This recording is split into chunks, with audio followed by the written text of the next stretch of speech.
La première chose, c'est voir un petit peu quels sont les problèmes, quelles sont les difficultés de la commerce bilatéral. Et ici, je crois que nos experts doivent travailler sur ce dossier pour identifier les problèmes et trouver les meilleures solutions. Je crois que les gouvernements et le gouvernement ukrainien, tant que au Maroc, faut trouver un cadre juridique pour lancer certaines initiatives. Ça, c'est l'important. Tout ce qui concerne la commerce, tout ce qui concerne la facilitation de commerce, tout ce qui concerne les obstacles. Donc, les experts doivent tout évoquer et trouver la solution. Tout est faisable. Euh, il y a un énorme volet, comme je citais tout à l'heure, sur les céréales. Pourquoi pas? L'Ukraine, c'est une terre fertile. Beaucoup de possibilités, beaucoup d'offres, et je crois que nos collègues en Ukraine sont conscients que ça, c'est le marché inexploité ici, et il y a certaines perspectives pour avancer ce dossier. Donc, au niveau donc des céréales, donc, on a appris récemment que l'Ukraine compte faire du Maroc donc, un corridor donc, vers l'Afrique. On aimerait avoir un niveau de avis là-dessus. Pour le moment, les experts en Ukraine travaillent sur ce dossier pour proposer une vision. C'est vrai que la question a été abordée pendant plusieurs visites de délégations étrangères en Ukraine. Euh, Nous voyons le Maroc comme pays stable au niveau de développement, au niveau de sécurité. Et je crois que pour satisfaire les besoins de plusieurs pays en Afrique, le Maroc peut devenir un hub, comment dirais-je en anglais, un hub, pour satisfaire les besoins au Maroc et pour pouvoir aider les autres pays sur la côte atlantique. En plus, à mon avis, ça s'inscrit bien sur l'initiative de Sa Majesté pour faire une côte atlantique vraiment développée et destinée à la population et au développement durable. J'aimerais également savoir comment le Marocain donc, ont réagi donc, à l'offre ukrainienne. Comment donc, ils ont vu donc, l'offre qui était formulée par l'Ukraine. Euh, j'ai eu quelques contacts ici avec le secteur privé au niveau du gouvernement. Donc, c'est l'idée. Donc, le business doit faire des calculs parce que c'est le business qui guide tout le procès. Donc, au niveau de gouvernement, de notre part, de la part du Maroc, c'est uniquement la gestion. Donc, s'il faut aider, je crois que les gouvernements vont aider et avancer les choses. En plus, simplifier. Mais ce sont les contacts au niveau des secteurs privés qui doivent, euh, qui doivent trouver le format de coopération. Et les calculs, c'est toujours une chose qu'on peut pas intervenir.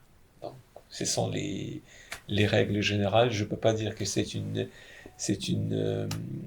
affaire vraiment commerciale, mais c'est la commerce qui bouge tout le procès de la compréhension, de lancement de toutes sortes d'initiatives et offres en même temps. Alors, il ne fait aucun doute que les forces ukrainiennes ont besoin d'une pause après une intense saison du combat l'été dernier. Et la vraie question qui se pose, est-ce que ça passe-t-il qu'est-ce que ça passe-t-il ensuite?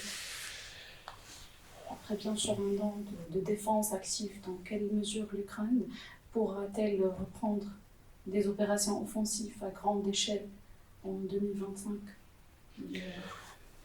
On, on est encore en 2024.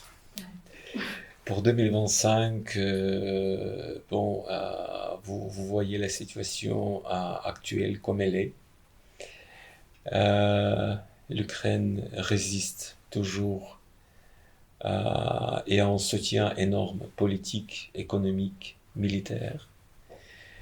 Dans nos intérêts, c'est que le monde soit uni sur cette cause de droit international. Et je crois que l'Ukraine résistera parce que cette cause, c'est la cause également nationale. Je vois que sur le plan, sur le premier plan, euh, nous voyons la situation avec des élections aux États-Unis, les élections surtout dans les plusieurs pays de l'Europe, en plus les élections au Parlement européen. Il y a beaucoup de rumeurs, il y a beaucoup d'initiatives de gauche, de droite. Donc, dans nos intérêts, c'est de garder cette unité et nous attendons aussi le soutien constant de pays partenaires, de pays de la coalition internationale pour changer la situation historique. Euh, la Russie ne s'arrête pas en Ukraine. Elle va provoquer la situation en Ukraine, partout dans le monde. Il faut une fois pour toutes trouver la solution pour que les guerres et le conflit pareil ne se produisent plus. Vous voyez, on parle beaucoup de Gaza. Vous voyez la situation à Gaza. Vous connaissez mieux que euh, la situation à la mer Rouge.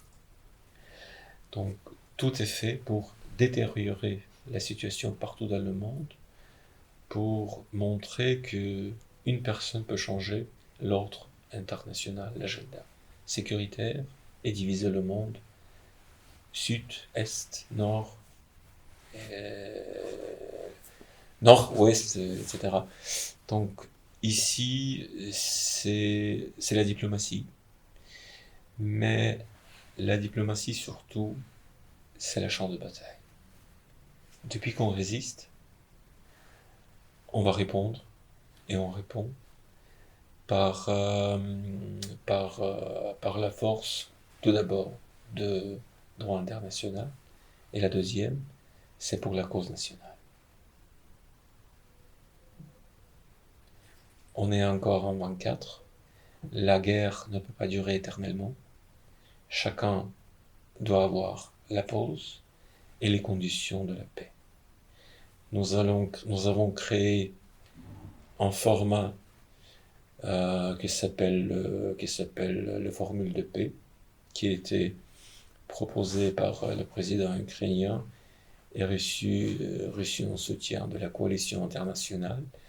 Il y a plusieurs étapes pour la réalisation et je crois que ce sont les éléments clés qui seront mis à l'ordre du jour de sommet de paix qu'on prépare, on prépare tous.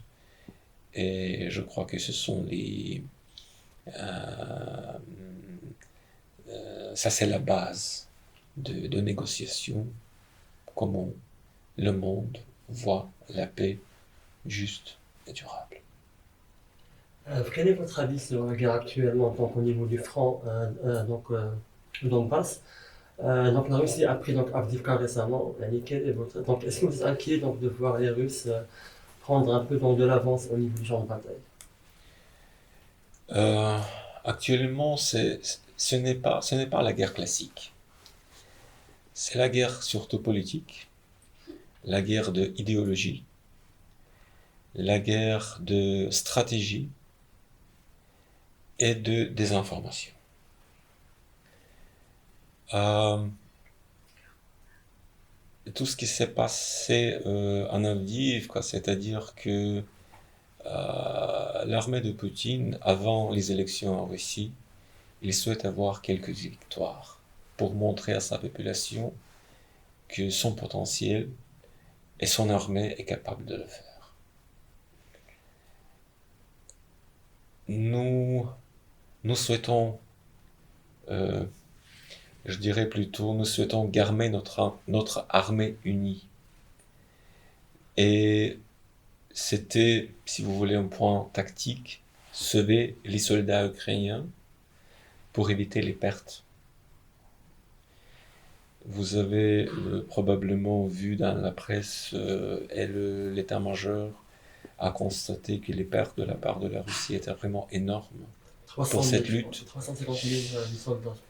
Euh, à Avdiïev quand même, aux environs de 14 000 de pertes russes, parce que personne ne peut vous répondre quelle est la cause. Les pertes totales de la Russie dans cette guerre depuis le déclenchement est plus de 400 000 de personnes. 400 000. 400 000, imaginez-vous. C'est la population dans ville moderne. Et tout ce qui se passe avec les destructions, avec les missiles, les attaques sur l'infrastructure critique et civile aussi, ce n'est pas une guerre classique. C'est la guerre contre la population, malheureusement. Et pour terminer cela, on doit réunir nos efforts et nos forces pour changer la situation. Ça, c'est le seul cas dont la diplomatie se fait sur le champ de bataille. Donc, comment l'armée ukrainienne donc, a été un peu donc, adaptée après donc, le départ de Zaloujny au commandement? Je pense pas que le changement de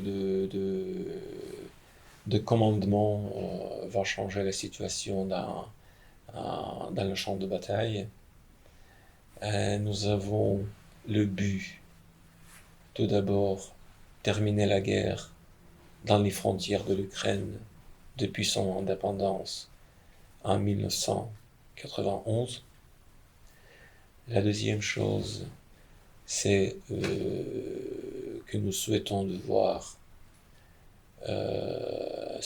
si on souhaite négocier la paix avec la Russie, on demande le retrait de forces armées, le retour des enfants, surtout des personnes déportées à la force, parce que c'est le cas qu'on trouve assez important, parce que ça change la démographie de l'Ukraine. En plus, c'est pas facile de trouver les enfants déportés parce que les noms changent, les passeports. Et la troisième question, c'est vraiment important de remboursement de dégâts. C'est ce que les hommes politiques parlent souvent sur la rénovation de pays après la guerre. Et ça serait vraiment le défi énorme pour l'Ukraine de restaurer tout ce qui a été détruit, tout ce qui était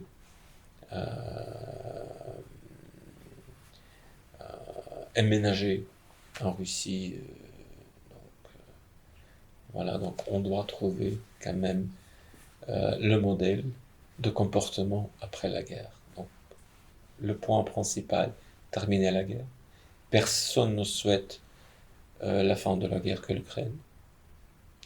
Nous le souhaitons beaucoup, mais à condition que. Et ça, c'est vraiment important pour la question de l'intégrité territoriale de chaque pays. Est-ce que nous avons confirmé aussi que nous soutenons l'intégrité territoriale du Maroc? C'est extrêmement important pour chaque pays, pour sa cause nationale. Donc, à votre avis, donc, est-ce que donc, la Crimée donc, est négociable pour vous? Donc, on remarque que donc, la guerre dure, donc elle est vraiment rude, donc, d'ailleurs. Donc, l'Europe semble un peu donc, en difficulté.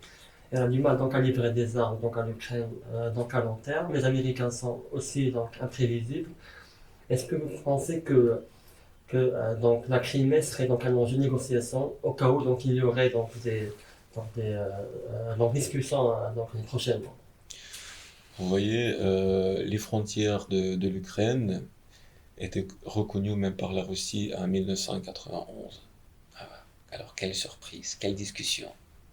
Donc la Crimée reste la partie intégrale de l'Ukraine avec son statut autonome.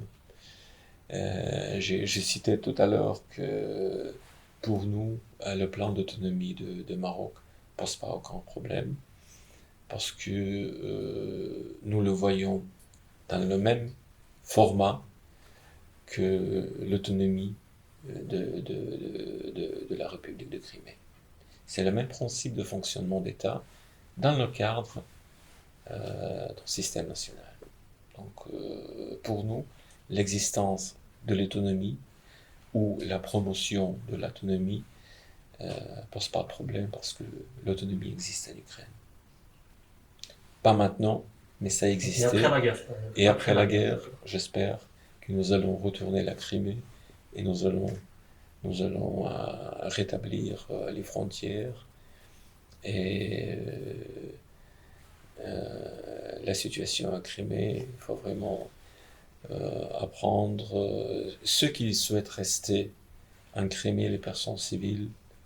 Donc, on va lancer un programme de la réintégration de personnes, même pour certaines, je dirais pour certaines populations de la Russie qui est venue s'installer en Crimée. Donc, on va appliquer certains programmes de la réintégration, mais hors de question de discuter le statut de la Crimée en relation avec la Russie. Donc, j'aimerais également donc avoir votre avis sur le Maroc, qui est resté au début un peu neutre donc, sur la guerre en Ukraine, mais donc il a donc évolué après. Donc, il a commencé à condamner donc, la Russie au niveau de l'ONU. Quel est votre avis sur donc, la réaction du Maroc quant à la guerre en Ukraine?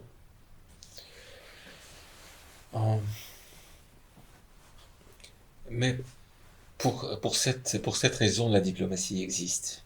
Expliquer, donner des arguments, donner des chiffres, même par la voie de médias. Faut toujours présenter des messages clés, ce qui concerne la situation actuelle, pour pouvoir expliquer, pour rétablir les contacts, les relations politiques dans tous les niveaux. Et donc, je crois que si vous dites que la situation a beaucoup changé depuis le déclenchement de la guerre, c'est-à-dire que la diplomatie est effective. Donc, une dernière question. Ouais. J'aimerais donc revenir sur l'île de blé. On remarque que donc, les livraisons ukrainiennes de blé au Maroc sont un peu faibles par rapport donc, au potentiel à l'équipe donc existait. Comment vous comptez donc, augmenter donc, les stocks ou bien donc, livraison de blé au Maroc l'année prochaine, dans les années à venir?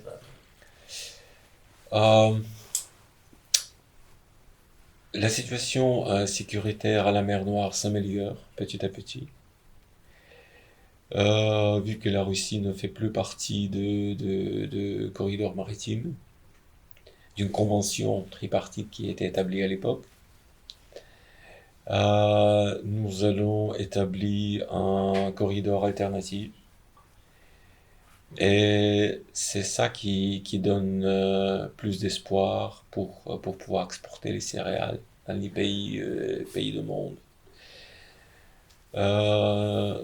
L'Ukraine a 6 engagements auprès de l'ONU, auprès du programme alimentaire de l'ONU, pour aider les pays les moins avancés, pour soutenir et pour donner de la nourriture. Et les exportations continuent. Et c'est le même approche que nous voyons pouvoir exporter au Maroc pour établir un hub et pour pouvoir exporter plus loin sur la côte atlantique. Donc pour les pays de la côte au sud, Mauritanie et les autres. Donc ça c'est une vision de mon gouvernement. Et je crois que le dossier sera finalisé par les experts ukrainiens. Probablement les visites au Maroc pour voir sur place les capacités de port, pour pouvoir accueillir les navires. Et depuis là, je crois qu'une convention sera disputée entre les gouvernements pour programmer les exportations de l'Ukraine. C'est un scoop dans ce... Hein? Donc, c'est un scoop. Oui, mais c'est pour ça que je dis il faut établir un cadre juridique. Et pour cette raison, nous programmons quelques visites aussi je dirais, de haute personnalité de Maroc en Ukraine, et vice-versa, de l'Ukraine au Maroc, pour voir clairement le cadre juridique pour relancer les futures initiatives, pour établir des relations directes et efficaces. Merci beaucoup. قبل ما تخرجوا ما تنسوش تابوناو في العشان يوتيوب وبارطاجيو الفيديو وديروا جيم وتابعوا الدار على مواقع التواصل الاجتماعي.